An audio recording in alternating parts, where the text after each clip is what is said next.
Yo, what up bros? Welcome back to another video on Pokemon Masters Scouting, and today we are scouting the final of the 4-year anniversary Master Fair unit, Blue and Zapdos, a support unit that does a lot of things. This unit is crazy. People are talking about how they have, good teams and good electric teams already with all the Pikachus and stuff, but this is a support unit. This is not a electric DPS unit. Yes, it still does decent damage with discharge, but this is and you should use him in an electric team because of electric type rebuff. But this thing is crazy. It maximizes crit in one hit, in one move, and then maximizes special attack in one tap, the same tap of all your units at the same time, and then adds 2 more special moves up next. So it goes beyond maxing out the stats. And you might think that he's just a pure sort of attack buffing unit, but he also does defense and special defense. Every time he attacks, he raises defense and special defense. And all its moves are pretty much free because it has this Pride of Palette passive. It just free as in like it doesn't consume any move gauge. Almost doesn't. And then there's a 30% chance of flinch. And while it's actually doing the attacks and also using sync moves, it can apply up to 2 electric type rebuffs to the opponent. And its third passive is it just simply boosts the sync moves of all of your units by about 20% damage. So if you already had a sync nuker, just having him on the team boosts that power by another 20%. And all while being able to heal as well. So once you've applied that rebuff, it can heal all the units, remove all the status conditions, and apply gradual healing. This thing is a menace of a support unit. And if you feel like the speed is not enough, just add some more speed. It works. I don't think this is absolutely necessary, since pretty much Discharge is free to use with its Pride of Palette passive. But if you were using him with a 4-bar move gauge user, then you might need a little bit more speed. That's fine. Just run some X-Speedo, and like everything is basically free to use. You'll be able to use any unit with him. He can fit into any team. So here today we're gonna go for the paid banner again. This is the 3rd paid banner I'm doing. Let's take a look at how much I've spent on the Master Fair so far, 4th anniversary. Red, I got him in 66 scout points, so that's 6,000 paid gems. Leaf, I got her in 132 paid scout points, so that's about 12,000 paid gems.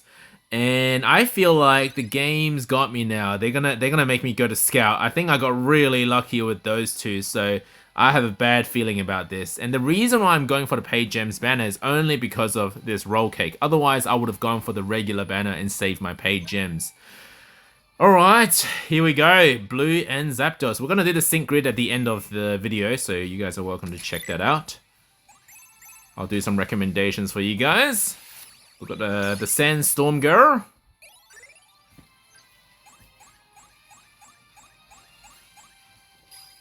Alright, that's 1 down.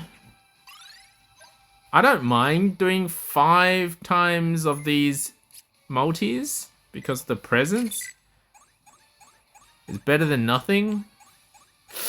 Oof. That hurt a little bit. Okay, 3rd one.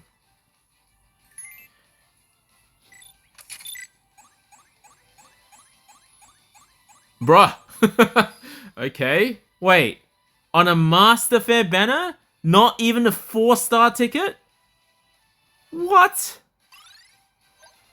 Wait, it is a Master Fair banner, right? Just double checking. It's 12% chance of 5-star. 20% chance of 4-star. Oh god. Didn't look like a Master Fair banner with those pulls. Oh, no sparkles. Alright, this is gonna be the worst banner. It's Kimono.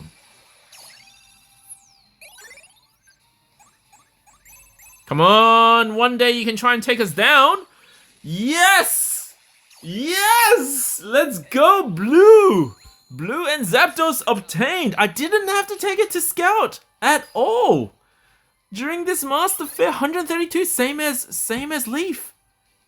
And I still have paid gems left. Wow, Dina's treating me well this time. Let's do some singles. Let's pay the developers today. Let's give them a living wage. Let's give them a wage today. We'll do some singles. They deserved it after giving me so much luck. So I've got all 3 units at 1 out of 5. I haven't EX'd any of them yet. I haven't used a roll cake yet. I will, but I'm just trying to save all my materials for the high score event. So it's a bit silly to use it now. Maybe a good idea for Zapdos, because that's an electric type, so it'll be useful for the high score electric event that's coming up. I'm also saving it to try and get higher streaks for Gauntlet as well. So yeah, holding on to my materials for a moment. I got Blaine. Got my 4-star tickets back.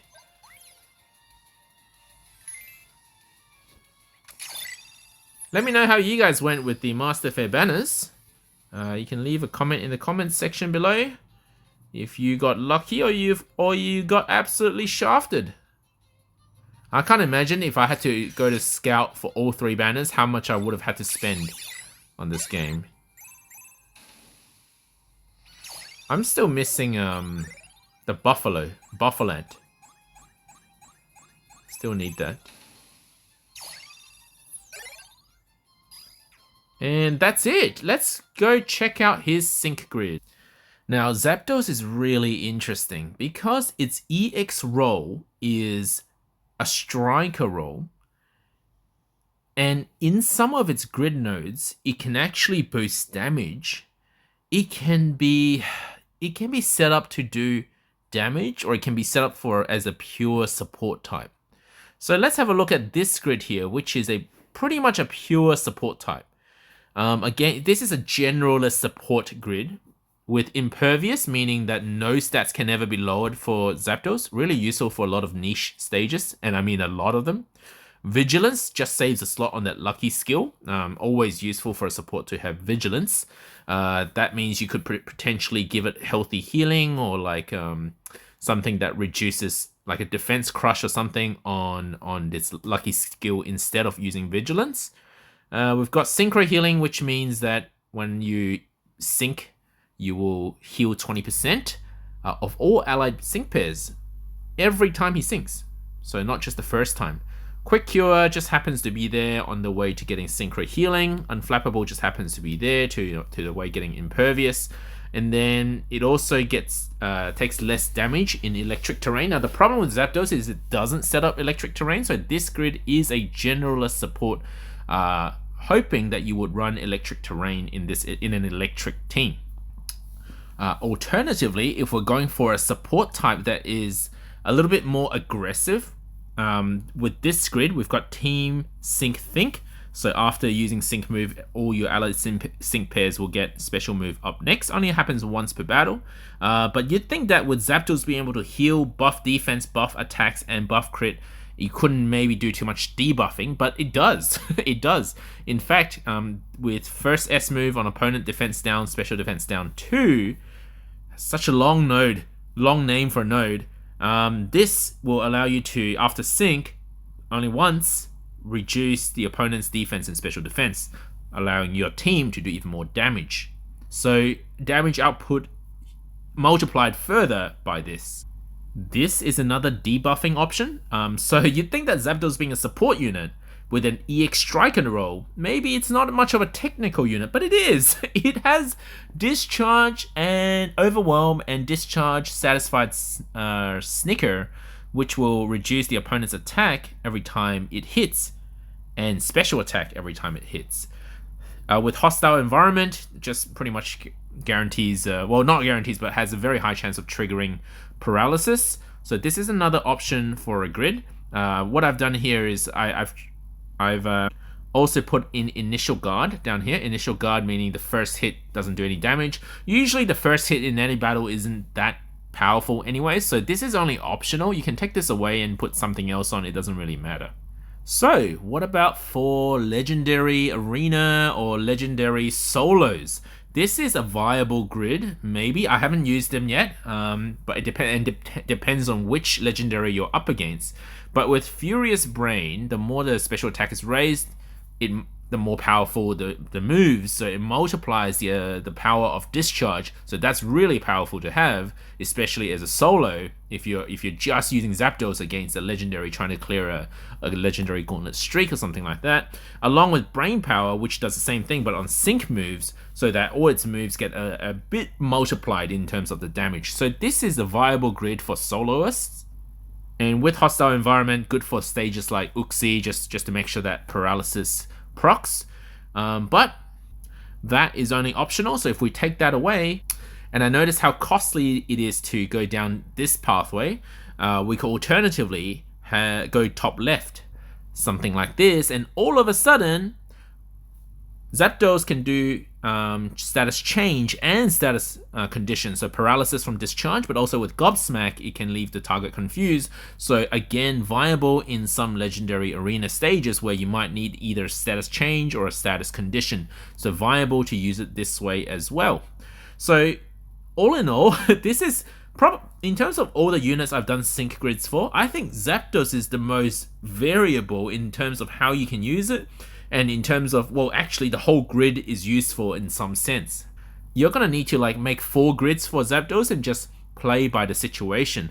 Having said that, I don't think it matters that much if you mess up the grid, because it's just so powerful as a base on its base stats anyway, with all its passives and so on. So all of this is optional. You can just use it without a grid. Now, because I didn't do a sync grid recommendation for my first Scout video when Articuno came out, I'm just going to show my Articuno grid here. My Articuno grid here. So Articuno, Brain Power, Furious Brain, so all of this is just multipliers for its sync move and its move. Also with type rebuff, which is automatically applied as you're using Articuno. It also does even more damage. This node here is the only one that's a little bit optional. Depends on whether you're running Articuno with a Hail team or not. Now, if you decide not to run it, you don't need this. You can take that off and do something else with it. Maybe a recharging strike if you're running low on gauge, or something. So something like this is possible if you think you've got a good chance of leaving frozen opponents frozen the whole time. Because Articuno does guarantee freeze, but you got to keep them frozen if you want to get this node to activate. So there's a little bit of leeway in terms of which way you go about boosting Articuno's damage. If Articuno is the only Hail setter, you might have to do something like this instead, where with this node it can set its own Hail, but then it only happens once after a sync move sets Hail, and then the second sync won't do that anymore. So it's a matter of whether it's worth having the node to do the Hail, as opposed to just having another team member to do it and saving this node and having more damage instead. Which I think this one's probably one of the better grids I can make with Articuno, but again, it's situational. If this video helped you, please leave a like, and I'll see you in the next video.